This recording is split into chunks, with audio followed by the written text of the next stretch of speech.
Olá, olá! Gente, tudo bem com vocês? Olha, eu estava muito ansioso para dar esta aula de introdução à literatura, porque é uma aula decisiva, assim, para eu começar a, a passar outros conteúdos, a sugerir outros conteúdos, certo?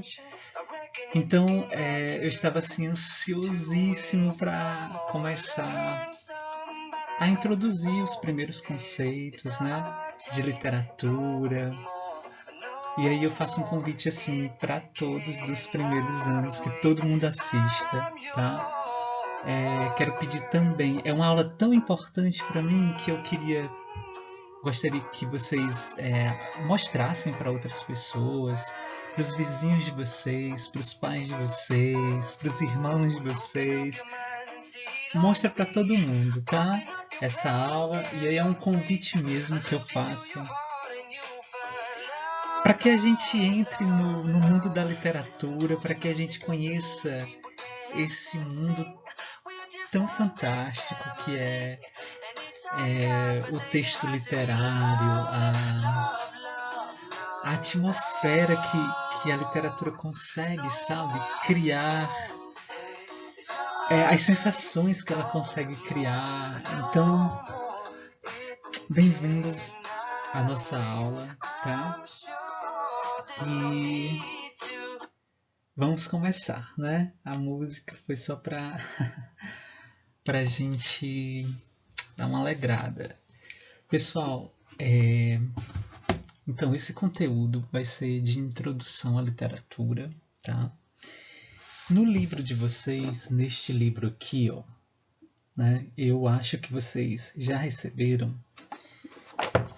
Nós estamos no primeiro capítulo que se intitula Por que ler literatura? Tá? E aqui nos slides eu coloquei introdução à literatura, mas esta pergunta, ela para mim é extremamente importante, né? Por que ler literatura? Por que literatura? Por que literatura na escola, né? E é um assunto assim fascinante, vocês vão entender por quê ao longo das explicações e nos próximos conteúdos, porque esta aula introdutória ela é importantíssima para que a gente comece a ver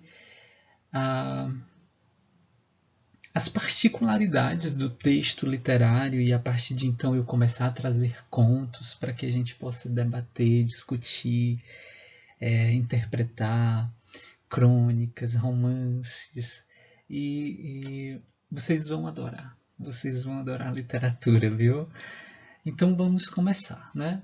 Introdução à literatura, tá? O que nós vamos ver neste capítulo que o livro propõe, né? E o que eu trouxe de outros materiais para apresentar para vocês sobre introdução à literatura, né? Primeiro, é preciso considerar, gente, que a literatura ela vai mexer com a plurissignificação, ou seja, quando nós pegamos um texto literário, ele é um texto carregado de significados, sabe? Ele é um texto que te permite fazer N interpretações. A obra literária, né, o texto literário, ele consegue chegar, né, em cada leitor tão subjetivamente, tão particularmente, que o meu modo de sentir é diferente do teu modo de sentir. Às vezes o que você percebeu no texto não foi a mesma coisa que eu percebi. E aí a gente vai vendo que o mesmo texto ele consegue produzir diferentes sentidos, diferentes significações. Claro, isso não significa dizer que eu posso interpretar tudo num texto literário ou eu posso dizer o que quiser. Não, a gente considera os limites do texto, né? Os elementos linguísticos, os elementos extralinguísticos, e a gente vai ver o que é possível, né? As possíveis interpretações. Apesar de a gente não poder interpretar tudo que a gente pensa, né? Mas é um texto que é plurissignificativo. E aí é nesse contexto que eu preciso trabalhar com vocês a diferença, né, de leitura horizontal para leitura vertical. Tem um slide mais à frente que eu vou trabalhar melhor sobre isso. Então tem dois conceitos fundamentais que a gente precisa relembrar, né, que é o contexto denotativo, né, a denotação, e o contexto conotativo, a conotação. Então, quando é que uma palavra, né, ela está em seu sentido denotativo? A palavra ela vai ter a sua significação restrita, enquanto no sentido conotativo, ela vai ter uma significação mais ampla, né, criada pelo contexto. Então, por exemplo, quando eu pego aquele poema do Carlos Drummond de Andrade, No Meio do Caminho, né? Tinha uma pedra no meio do caminho, a gente vai perceber aí que o sentido da palavra pedra, ele não vai ser denotativo, não vai ser aquele sentido que a gente encontra lá no dicionário, né? Ele vai ganhar aí um sentido conotativo. Pedra vai ter outras significações, né? Nesse contexto, a gente pode dar à pedra, ao termo pedra, o sentido de dificuldades, sentido de obstáculos, né? Ou então, quando eu digo que o meu coração é uma pedra, né? Eu não estou querendo dizer que ele é uma pedra literalmente, né? Uma rocha. É no sentido figurado, né? No sentido conotativo, para dizer que o meu coração, para dizer que eu estou frio, né? Que eu sou uma pessoa fria, eu sou uma pessoa que não tem sentimentos. Então é nesse contexto aí que nós estamos falando de conotação, né? A palavra ela começa a ter uma significação ampla. Voltando para a denotação, que é o sentido do dicionário, vai ser aquela palavra com o sentido comum, aquele encontrado no dicionário. Enquanto a palavra no sentido conotativo, ela vai ter os seus sentidos que carregam valores sociais, afetivos, ideológicos e etc. Sem querer aí, troquei, né, o etc. Mas, enfim. Então é o que a gente acabou de falar, né? A conotação, ela dá à palavra uma ampliação de significados, né? Então, como a gente viu a palavra pedra, no sentido conotativo, ela pode significar outras coisas além de rocha, né? Além desse elemento que a gente retira da natureza. Gente, na denotação, nós vamos ter a palavra utilizada de modo objetivo, enquanto na conotação a palavra ela vai ser de modo criativo, de modo artístico. É isso que a gente está discutindo. Eu dou novos sentidos a uma palavra, né? A uma palavra que eu retiro do dicionário, eu dou novos sentidos para que ela construa diferentes possibilidades de interpretação ao meu texto, né? Nesse sentido, quando a gente fala de linguagem denotativa, eu estou falando de uma linguagem exata, precisa. Enquanto na conotação, essa linguagem ela vai ser expressiva, vai ser rica em sentidos. Por exemplo, quando a gente lê uma notícia de jornal, ela é objetiva, ela relata o fato, né? E ela não te dá muitas possibilidades para você interpretar ou perceber outras leituras ali, no sentido de novos significados, né? Mas quando, por exemplo, você vai para a leitura de um poema ou de uma música, você vai perceber ali, né, as palavras carregadas, carregadas de novos sentidos, carregadas de novas nuances, de interpretações. Às vezes o produtor do texto ele deu um determinado sentido para aquela palavra naquele contexto, mas aí quando o texto chega a mim, enquanto leitor, eu já consigo ver outras significações para aquela palavra, porque a conotação é isso, é uma linguagem expressiva, rica de significações, né? Por último, enquanto na denotação a linguagem é não figurada, a conotação é o sentido figurado, né? É um novo sentido que a palavra ganha dependendo do contexto.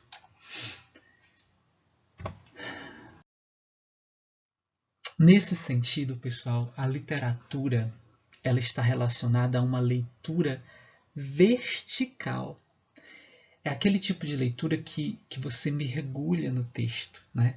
E quanto mais você mergulha, mais novas descobertas você vai fazendo, outras leituras você vai fazendo, outras interpretações você vai criando, novos significados você vai percebendo. É como se fosse uma busca mesmo, né, de novos sentidos, de novas significações. Então, quando a gente diz que nós fazemos, quando a gente lida com o texto literário, a gente faz uma leitura vertical, é para dar essa ideia mesmo de mergulho no texto. Parece que quanto mais você mergulha, mais chances a gente tem de construir novos sentidos para esse texto, tá?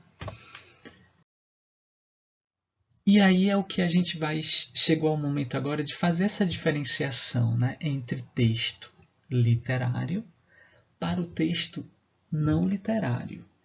Eu pesquisando para elaborar essa aula, teve alguns autores que chamavam o texto não literário de utilitário. Mas eu questionei, mas será que o texto literário também não é utilitário? Né?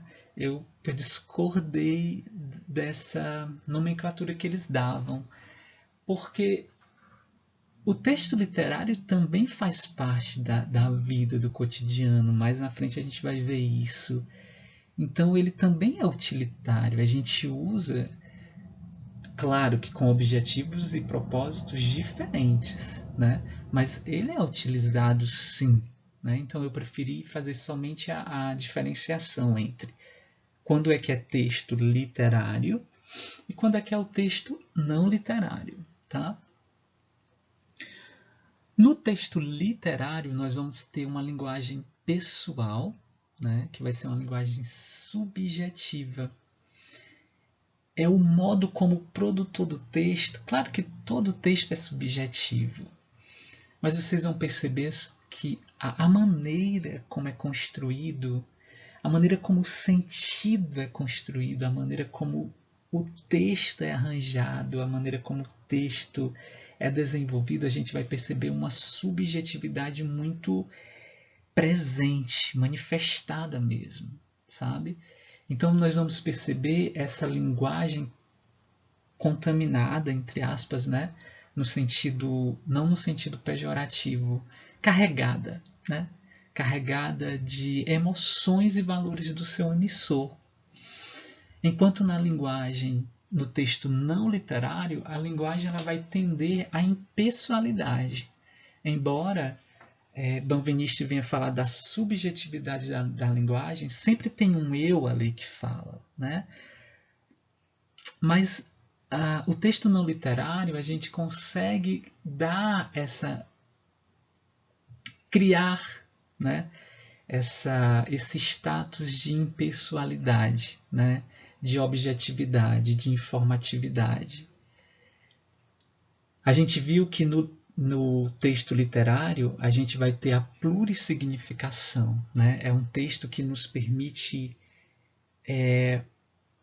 construir vários sentidos, perceber vários sentidos durante a leitura, né? Então nós vamos fazer uso de uma linguagem conotativa, enquanto no texto não literário ele tende, né, a fazer uso de uma linguagem denotativa. O texto literário ele recria a realidade, então nós temos uma intenção estética, é um texto que é arte. Na verdade, a literatura é uma arte, a gente vai ver isso mais à frente.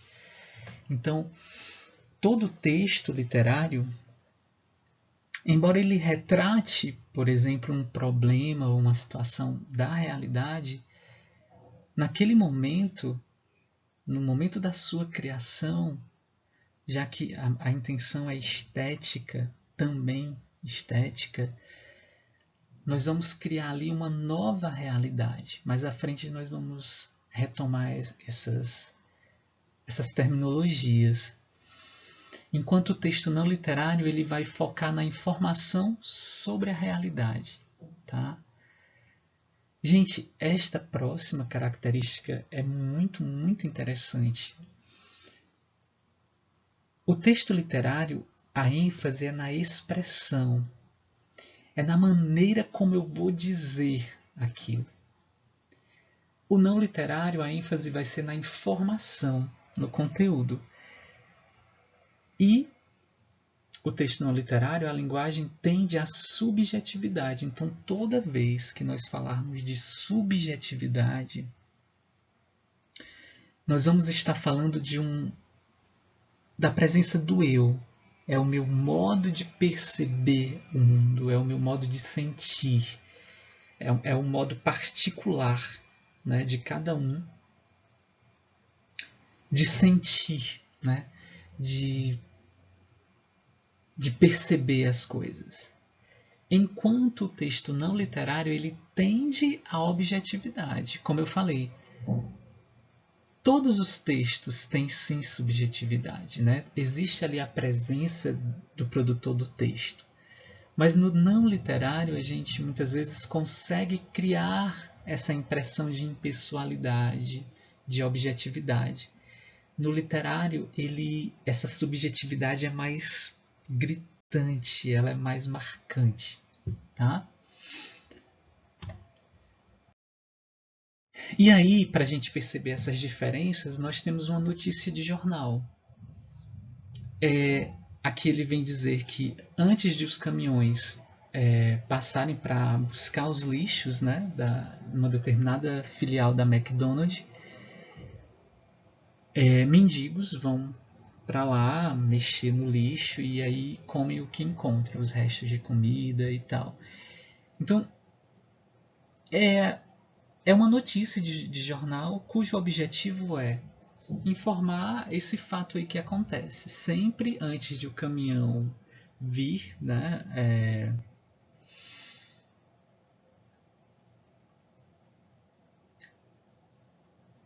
buscar os lixos, né, os mendigos, os moradores de rua já estão lá revirando o lixo para ver se encontra alguma coisa para comer.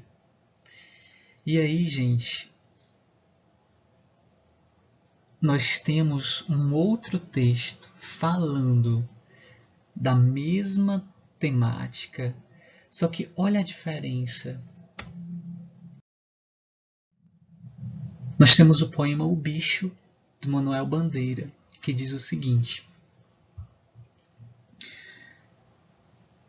vi ontem um bicho na imundície do pátio, catando comida entre os detritos. Quando achava alguma coisa, não examinava nem cheirava. Engolia com voracidade. O bicho não era um cão.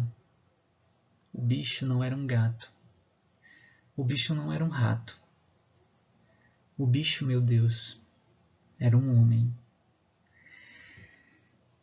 Vocês percebem a diferença? É a maneira como o poeta buscou construir o sentido do texto.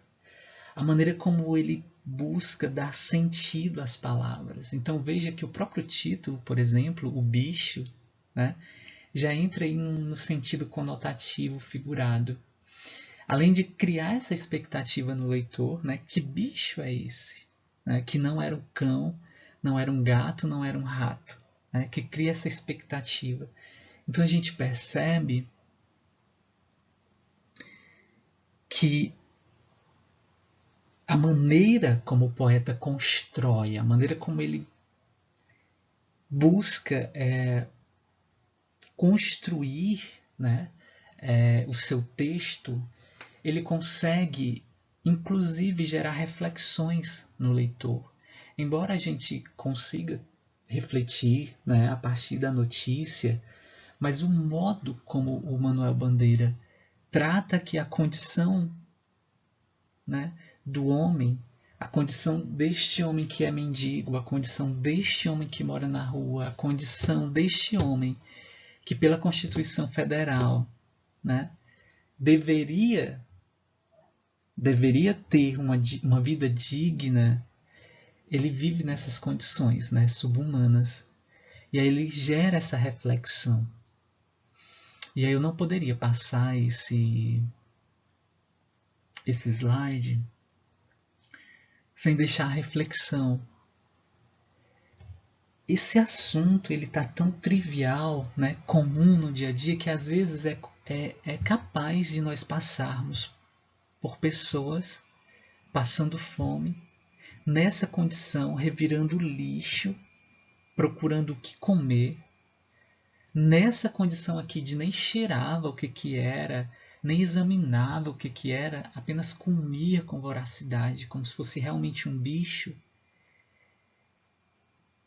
Isso está tão trivial no nosso dia a dia que, principalmente nas grandes cidades, que a gente tá ficando indiferente a essa situação. Claro que eu não posso, você não pode, a cada passo que der, ao ver, né, alguém precisando, a gente não tem condições de ajudar. Mas não daria, né, para ajudar todo mundo. Mas a reflexão que fica, pessoal, desse poema, a maneira como a linguagem literária é construída aqui para fazer essa denúncia social é: se eu volto para casa depois que eu vejo uma cena dessa e não me sensibilizo, eu acho que é hora de rever o meu conceito de ser humano, sabe?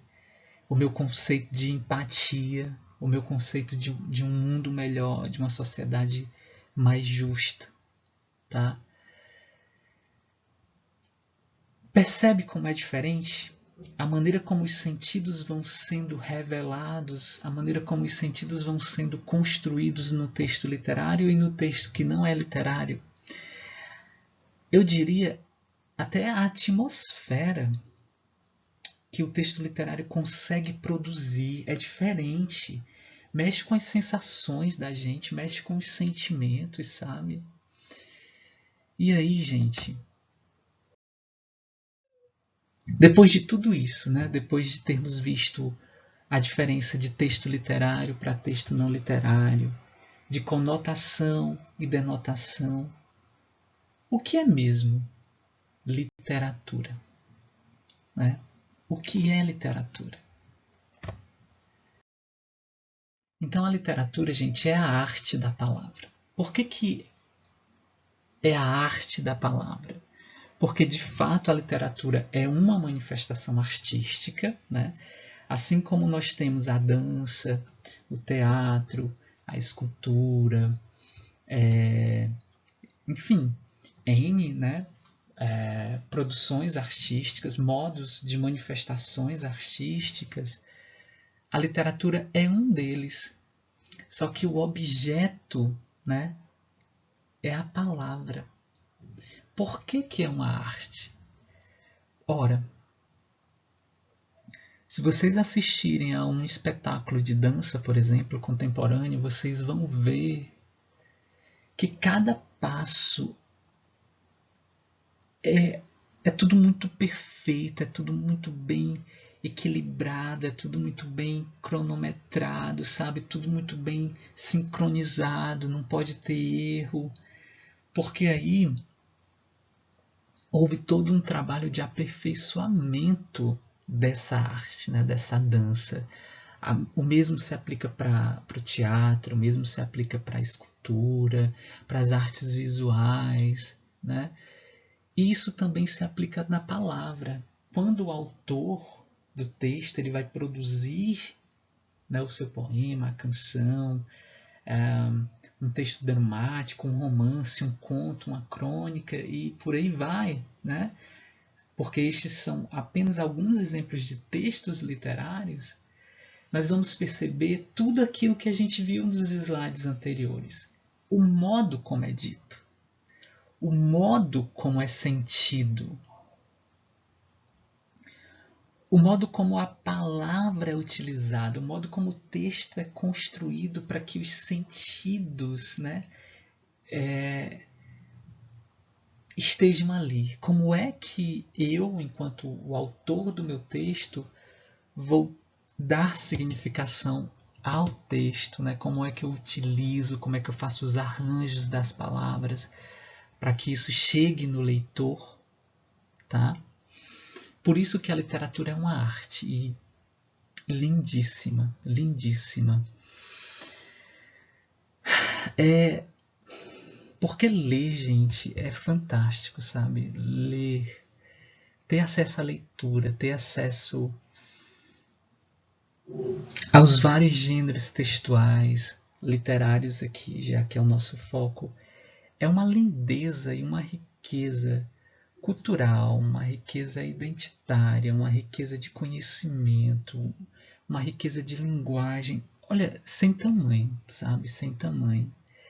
Então, literatura é sim a arte da palavra por tudo isso que a gente já veio comentando nos slides anteriores. E aí, gente, falar de literatura é falar de interação e comunicação. Por quê?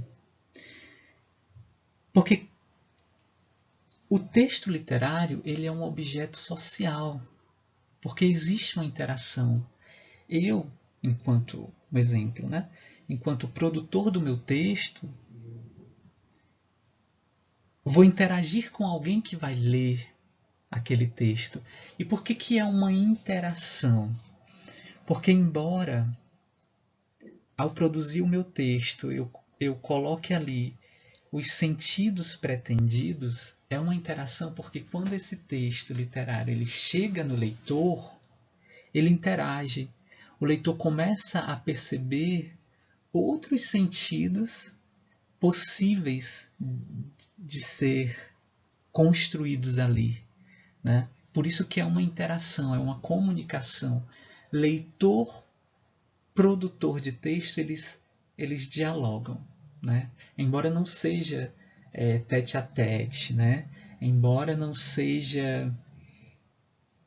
eu não saiba quem é o leitor do meu texto, mas há essa interação, os sentidos que eu pretendi construir no meu texto, de alguma maneira vai mudar ou vai fazer com que o meu leitor ele repense algumas coisas ou confirme alguns pensamentos. Mas é nesse sentido que a gente fala de interação, porque ele também vai refletir sobre esse processo da leitura do texto literário.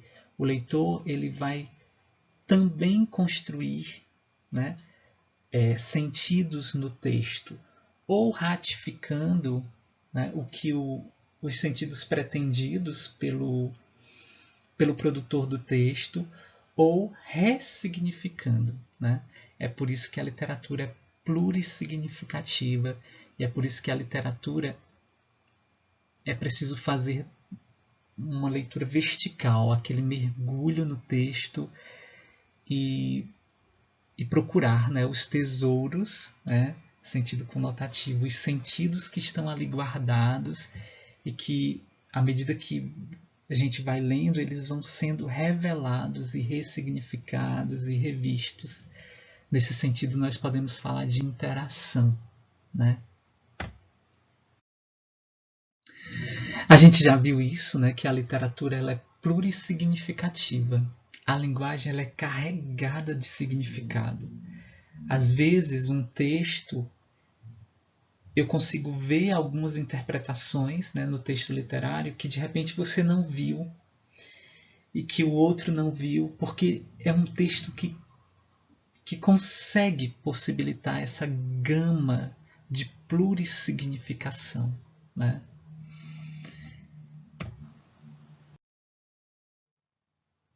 E aí essa polissemia, esses vários sentidos do texto, eu tentei trazer algumas imagens aí para vocês analisarem depois. Então, por exemplo, esta primeira, na face a gente consegue ver dois seres, né? Um tocando violão e tem um outro segurando meio o chapéu. Mas aí a gente consegue também perceber um casal de idoso, né? E a mulher me lembra traços indígenas. Entende? Essa plurissignificação de sentido, a gente consegue perceber vários sentidos e essa interação é muito subjetiva. Às vezes a maneira como esse texto ele chega até mim, como eu falei antes, pode ser diferente da maneira que ele vai chegar até você, né? Porque da mesma forma que o autor do texto ele vai fazer uso da subjetividade para construir os sentidos, você, eu, o outro, também vamos fazer uso da subjetividade para desvendar esses significados e construir novos significados possíveis no texto, né? E aí, gente, a literatura e sociedade, o que acontece? Na literatura, nós vamos ter a recriação ou transcriação da realidade, que é igual a uma supra-realidade ou realidade ficcional, que é o que a gente viu bem no início. Embora nós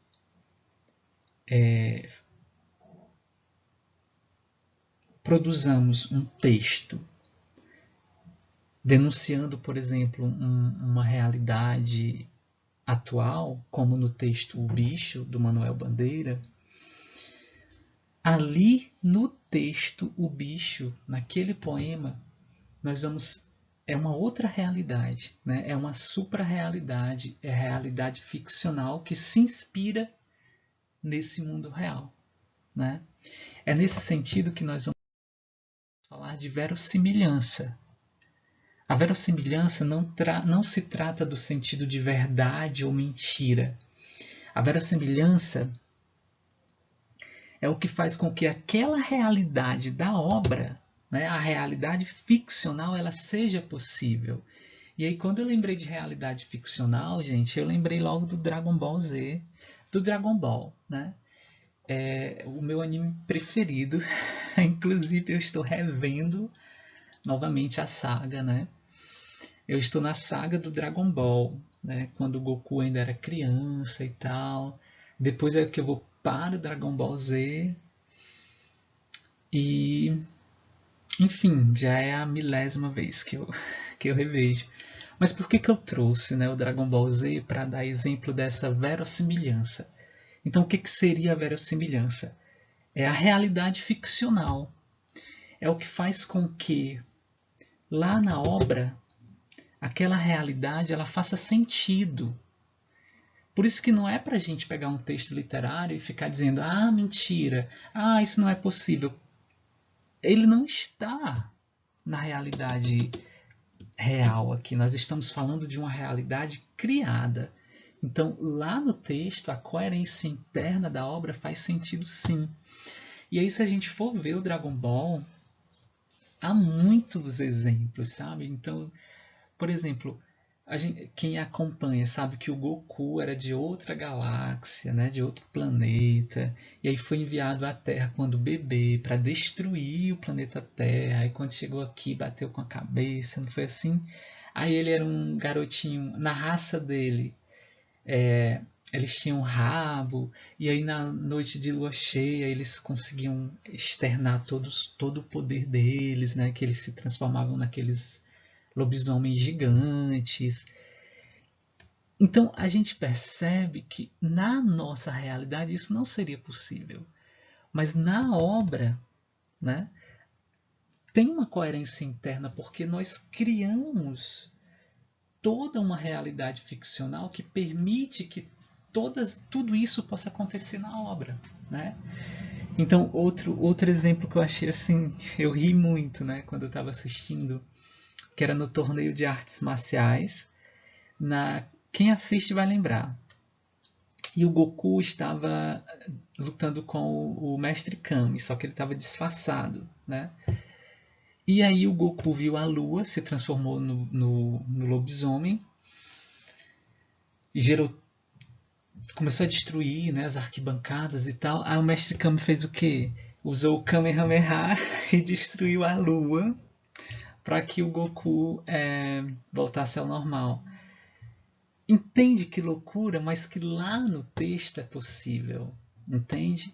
Então a verossimilhança é isso, é a verdade da obra, a verdade assim, né? A coerência interna da obra, é aquela realidade ficcional que faz com que aquilo na obra seja possível, tá? Fica a dica, quem não conhece Dragon Ball Z, Dragon Ball, assistam.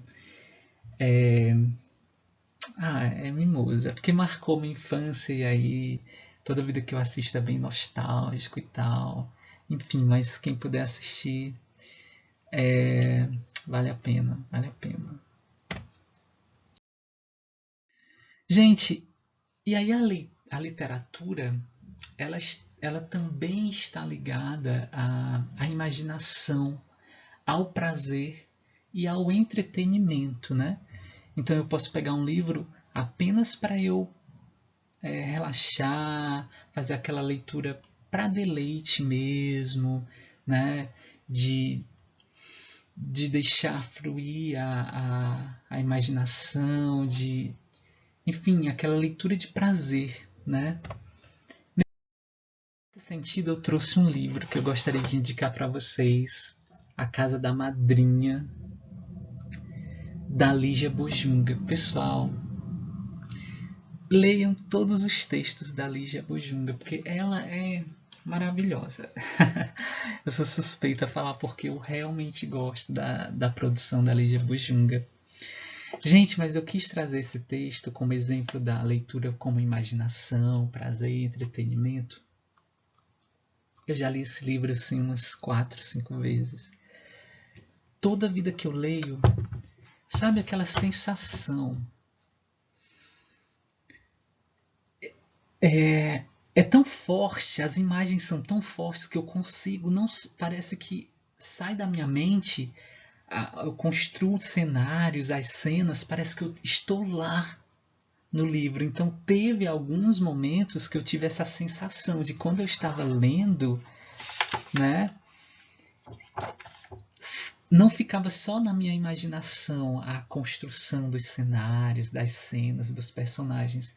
Às vezes era tão forte a imagem que a leitura construía que era como se eu me teletransportasse até a obra, para dentro da obra, ou como se eles viessem até mim.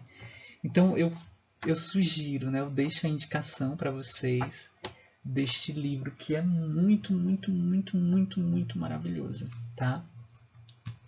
E aí é um exemplo da leitura para deleite, para entretenimento, para diversão, que no fundo também sempre vai deixar, né, inúmeras interpretações,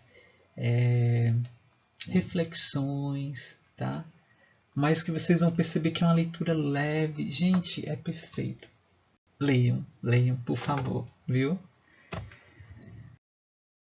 Gente, mas a literatura ela também ela pode ser uma arte associada à crítica social e à denúncia social. E aí hoje eu trago como indicação um livro da Raquel de Queiroz, né? É uma escritora do modernismo, é um movimento literário que vocês vão ver só no terceiro ano. O meu foco agora não é falar sobre a Raquel de Queiroz, nem do romance de 30, enfim, vocês vão ver isso depois. Mas é mostrar como a literatura ela pode ser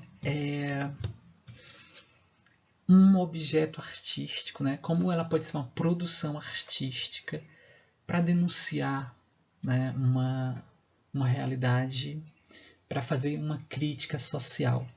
E aí eu trouxe um trecho dessa obra, o 15, da Raquel. Eu gostaria de ler para vocês, e também fica outra indicação, quando vocês puderem ler, não só este, qualquer outro romance da Raquel, também sou suspeito porque ela é maravilhosa. Mas fica a dica, leiam Raquel de Queiroz também, tá? E aí eu trouxe um trecho, né, do 15. Vamos lá. Eles tinham saído na véspera de manhã da canoa. Eram 2 horas da tarde. Cordulina, que vinha quase cambaleando, sentou-se numa pedra e falou numa voz quebrada e penosa. Chico, eu não posso mais. Acho até que vou morrer. Dá-me aquela zoeira na cabeça. No colo da mulher, o Duquinha, também só osso e pele, levava com um gemido abafado a mãozinha imunda, de dedos ressequidos aos pobres olhos doentes. E com a outra tateava o peito da mãe, mas num movimento tão fraco e tão triste, que era mais uma tentativa do que um gesto. E foram andando à toa, devagarinho, costeando a margem da caatinga. De repente um bé agudo e longo estridulou na calma. Chico Bento, perto, olhava com as mãos trêmulas, a garganta áspera, os olhos afogueados. O animal soltou novamente o seu clamor aflito. Chico Bento tirou do cinto a faca, que de tão velha e tão gasta, nunca achara quem lhe desse um tostão por ela. Rapidamente iniciou a esfolação. A faca afiada corria entre a carne e o couro. Mas Pedro, que ficava à estrada, o interrompeu. Olha, pai! Um homem de mescla azul vinha para eles em grandes passadas. Agitava os braços em fúria, aos berros. Cachorro, ladrão! Matar minha cabrinha, desgraçado! E lhe veio agudamente à lembrança Cordulina exânime na pedra da estrada. O Duquinha tão morto que já nem chorava. Caindo quase de joelhos, com os olhos vermelhos, cheios de lágrimas, que lhe corriam pela face áspera, suplicou de mãos juntas. Meu senhor, pelo amor de Deus, me deixe um pedaço de carne, um taquinho ao menos, que dê um caldo para a mulher mais os meninos. Foi para eles que eu matei, já caíram com a fome. Não dou nada, ladrão sem vergonha, cabra sem vergonha. A energia abatida do vaqueiro não se estimulou nem mesmo diante daquela palavra. Antes se abateu mais, e ele ficou na mesma atitude de súplica. E o homem disse afinal, num gesto brusco, arrancando as tripas da criação e atirando-as para o vaqueiro. Tome, só se for isto. A um diabo que faz uma desgraça como você fez, dar-se tripas é até demais. O homem, sem se importar com o sangue, Pusera no ombro o animal sumariamente envolvido no couro e marchava para casa cujo telhado vermelhava lá além.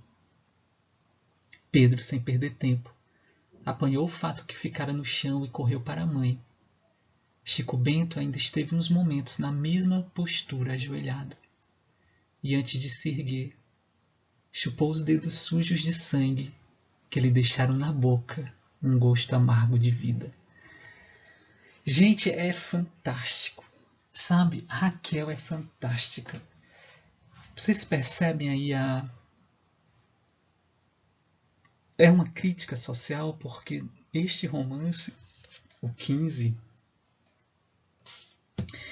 ele retrata, né, a vida do nordestino, e aí ele denuncia as condições de fome e miséria desses nordestinos na seca de 1915, por isso o título O 15, né?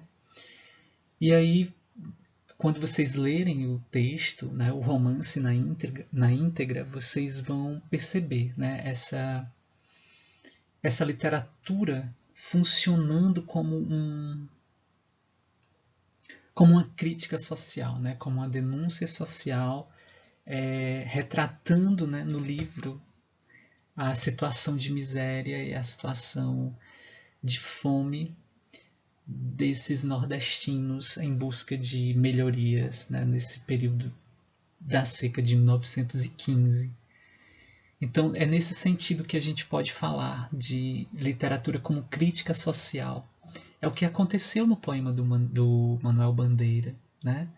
Quando ele retrata a condição do homem morador de rua, a condição de miséria, de estar passando fome, e para sobreviver ele se submete a comer qualquer coisa. E nesse sentido a literatura também é um forte instrumento de crítica e denúncia social, tá? Gente, a literatura também ela tem um caráter de investigação psicológica. Esta escritora, Clarice Lispector, ela também faz parte do modernismo, mas do pós-modernismo, da geração de 45. Ela é fantástica, sabe? Eu trouxe Clarice Lispector como exemplo porque, como eu estou falando aí da investigação psicológica, geralmente os textos da Clarice, né, os romances e os contos, eles vão mexer com temas muito íntimos do ser humano, sabe? E aí é nesse sentido que a gente fala de investigação psicológica, porque vai tratar de questões muito interiores do homem, e a partir do comportamento dos personagens a gente vai tentando fazer uma análise psicológica e tentar compreender alguns questionamentos, enfim, alguns dilemas do ser humano, né? Vale a pena ler Clarice Lispector. Para hoje eu tenho dois textos para indicar. Um é a Hora da Estrela, tá ali, esqueci de pegar para apresentar para vocês, mas é um texto, é um romance que vale a pena sim ler. E tem um também, gente, que eu achei muito fofinho, porque teve um período que ela produziu também para crianças, né?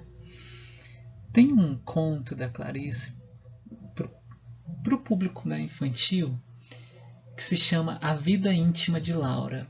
Gente, é muito fantástico, sabe? E apesar de ser voltado assim para o público infantil, quando a gente faz aquela leitura, né, vertical e mergulha na obra, a gente começa a perceber reflexões tão profundas, sabe?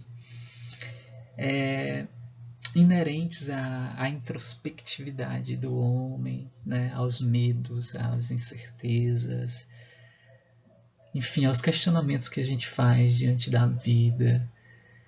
Vale a pena, Tá? Vale a pena também conhecer a obra de Clarice Lispector. Tá? Então, nesse ponto aqui, o que eu foco é a literatura como investigação psicológica. Tá bom? Gente, a literatura como direito. Antônio Coutinho. Aliás, Antônio Cândido, ele vem dizer que ele chama aí de literatura todos aqueles textos que têm um toque poético, um toque ficcional, as lendas, as lendas folclóricas,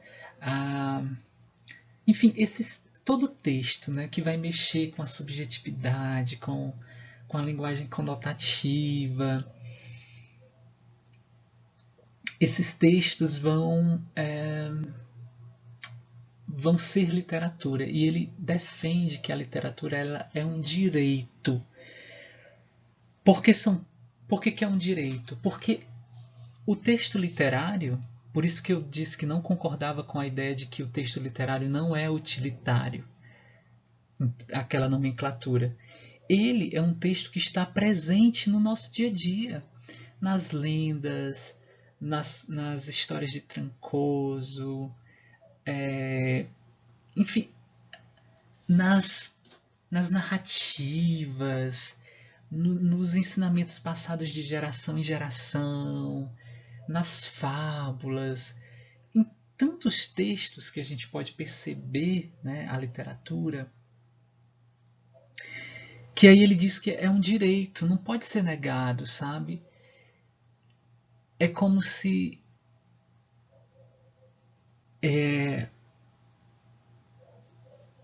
faz parte do homem. Assim como existem características inerentes à nossa espécie, é como se a literatura ela fosse inerente a nós, sabe? Porque a todo tempo a gente está lidando com a linguagem carregada de significados, com a linguagem figurada. Quando a gente era criança, nossas mães cantavam aquelas músicas para a gente dormir. Quando a gente era criança, nos contavam lendas, nos contavam histórias fantasiosas. E tudo isso fazia parte da gente. Então, negar isso ao ser humano, ele não concorda. Ele defende que a literatura é um direito e precisa ser garantido. E aí é nesse sentido que ele fala de humanização.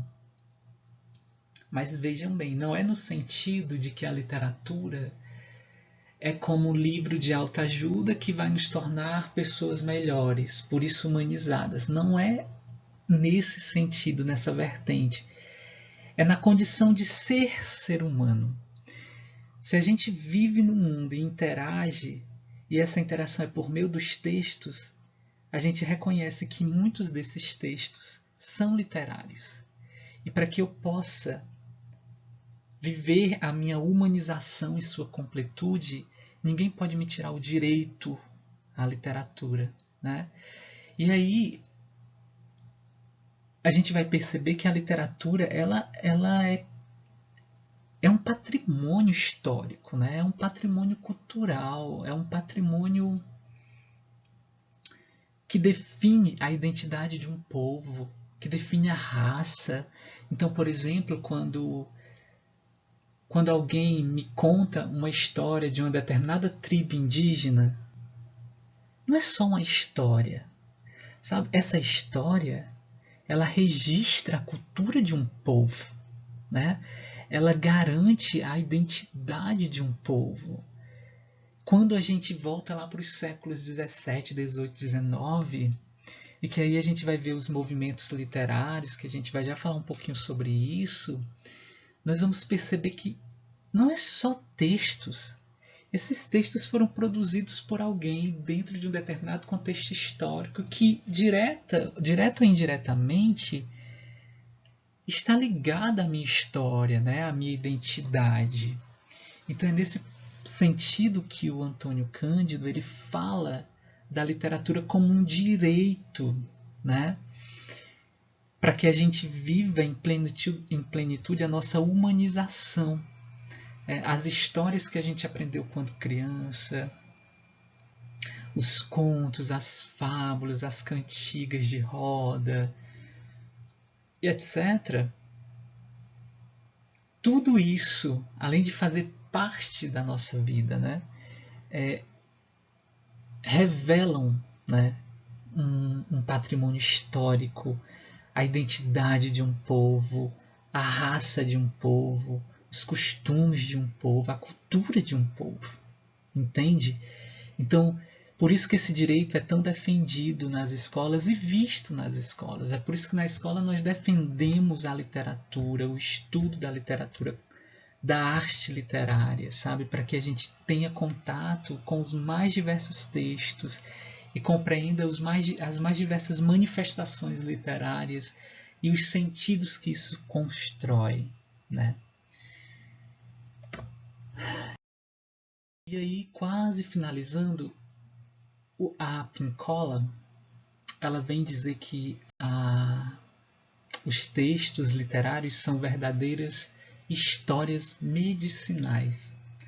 Gente, olha que lindo o que ela escreve sobre isso. Ela diz assim: essas histórias medicinais são tradicionalmente usadas de muitos modos diferentes para ensinar, para corrigir erros, para iluminar, auxiliar a transformação, curar ferimentos, recriar a memória. Seu principal objetivo consiste em instruir e embelezar a vida da alma e do mundo. E aí eu comungo com ela quando Pincola diz que são verdadeiras histórias medicinais. Eu não estou querendo dizer aqui que a literatura seja livros de autoajuda, mas ela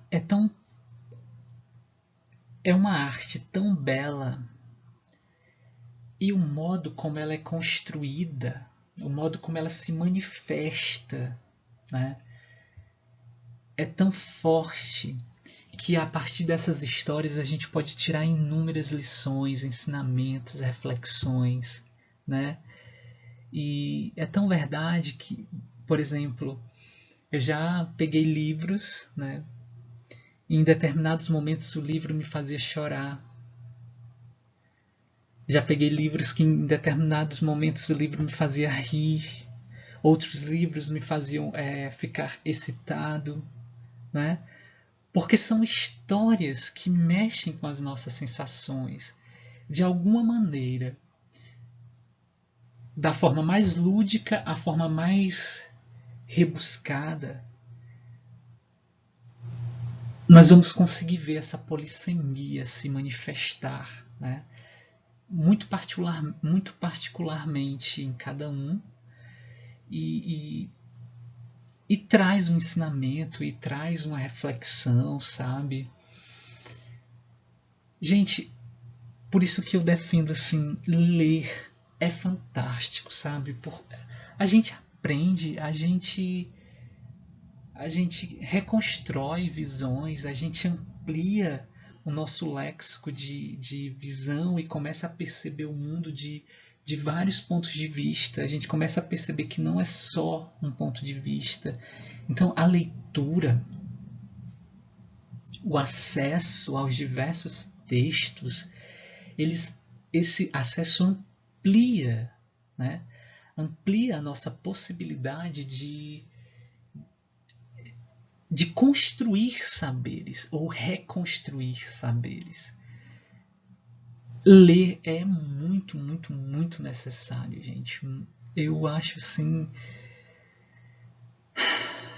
fantástico, sabe, a gente ter o acesso à leitura hoje, e ainda mais sabendo que em períodos anteriores o acesso à leitura não era para todo mundo, né?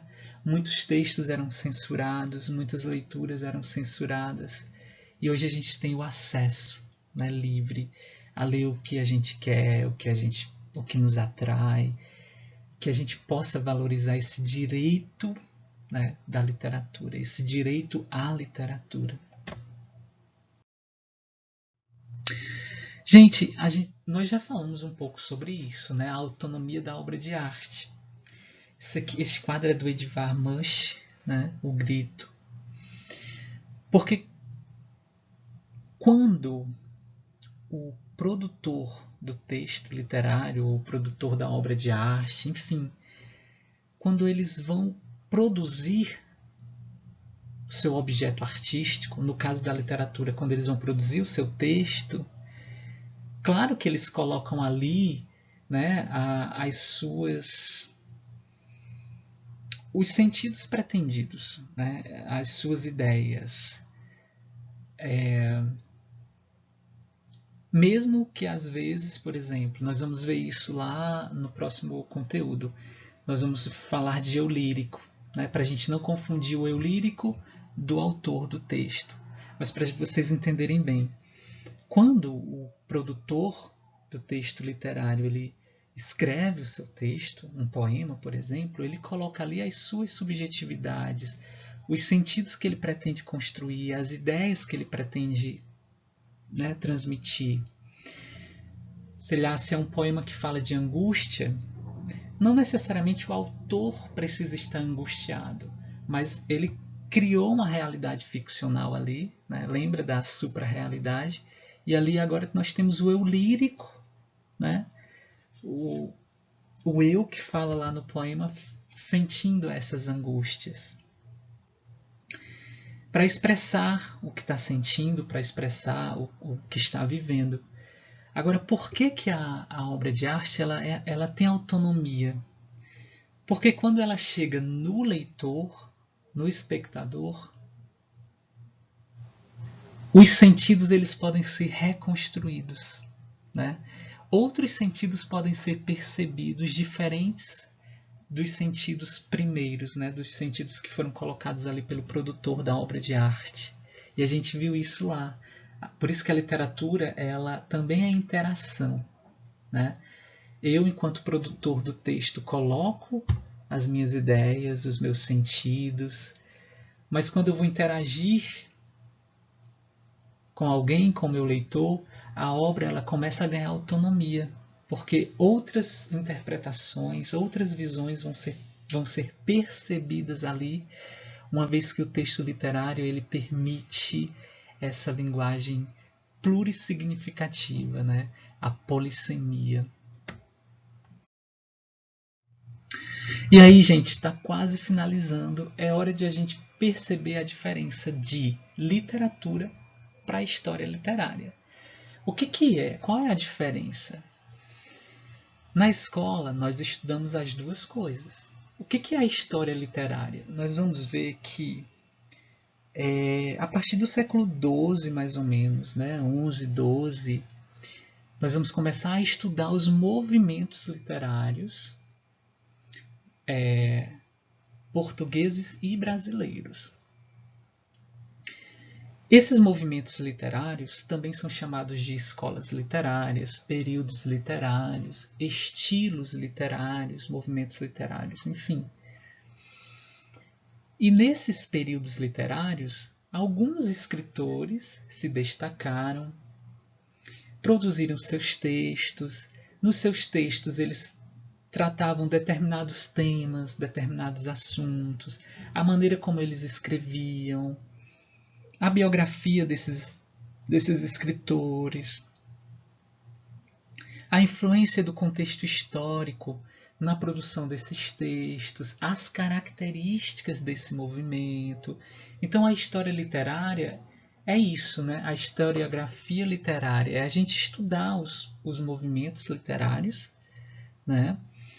Que vocês vão ver, nós vamos começar do trovadorismo, isso a gente vai ver nas próximas aulas, no trovadorismo, e aí é dividido nos 3 anos até chegar ao modernismo, que vocês vão ver lá no 3º ano. E cada movimento literário desse, como eu falei, tem os seus principais escritores.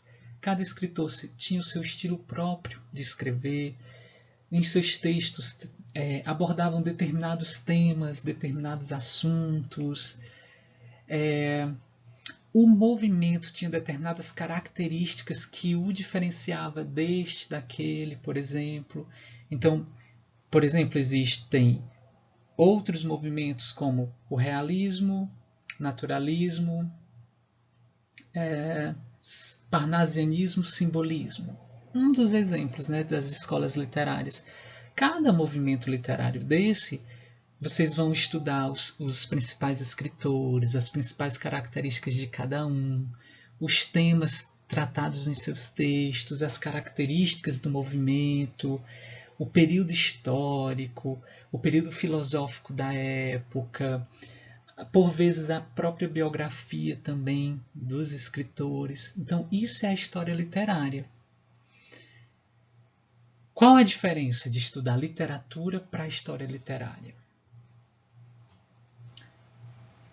Agora é uma construção, no meu ponto de vista, né, ao meu ver. É importante estudar a história literária? Sim, com certeza, porque isso é o que o Antônio Cândido falava, é o direito à literatura. Quando a gente vai lá para o século XVIII estudar escritores brasileiros, as obras deles, ter acesso a esses textos, ou mais para trás, quando a gente vai lá para o século XII e ter acesso a textos que foram escritos há séculos atrás. Gente, isso é tão maravilhoso, é uma oportunidade tão grande de você se deparar com esses textos, né, interpretar, ver os sentidos, o que aqueles textos queriam dizer, o que esses textos significaram para a época, que relações a gente consegue fazer com desses textos com o nosso tempo, né? Aí começa a entrar a literatura. A literatura é quando eu pego esses textos, né, e aí vou compreender, né, tudo isso que acontecia. O contexto histórico, como que eu percebo o contexto histórico nos textos? Como que eu consigo perceber as características desses autores nos textos? Como que eu percebo as temáticas desses autores nos textos? Então, a literatura, eu vou partir do texto, né? Eu vou considerar o texto o carro-chefe para eu fazer todas as outras discussões. Eu considero o texto, a leitura do texto, a interpretação e a compreensão do texto, para que eu entenda costumes da época, a cultura da época, o pensamento da época, informações pertinentes da época, né? Então a literatura, ela quer que você mergulhe verticalmente nos textos e ali descubra novos sentidos, novas possibilidades de construção de sentido, né, para os textos. Enquanto a história literária, a gente vai focar nas características dos autores, nos movimentos literários, nas características dos movimentos literários, na biografia desses autores, no contexto histórico, que é importante. Mas se a gente para aí, qual o sentido de estudar só essas características e não ter acesso ao texto, que é a literatura, que é o importante? E a partir desse texto, ressignificar, né? Dar novos sentidos, reconstruir sentidos, reconstruir saberes e conhecimentos. Entende como ler é fundamental? Gente, a aula foi um pouquinho extensa desta vez, mas foi muito, muito, muito importante. Muito obrigado, tá? Muito obrigado pela atenção. Eu reforço, esta aula foi muito, muito importante para mim. Repassem o link para os colegas, para os pais, para os vizinhos, para os tios, para que todo mundo conheça, né, o poder da literatura, a importância da literatura na escola e a importância da literatura no nosso cotidiano, no nosso dia a dia. Como se produz literatura, as influências, né, do texto literário para a construção de saberes e a ressignificação da própria vida, do nosso próprio comportamento, tá? Muito obrigado e até a próxima aula.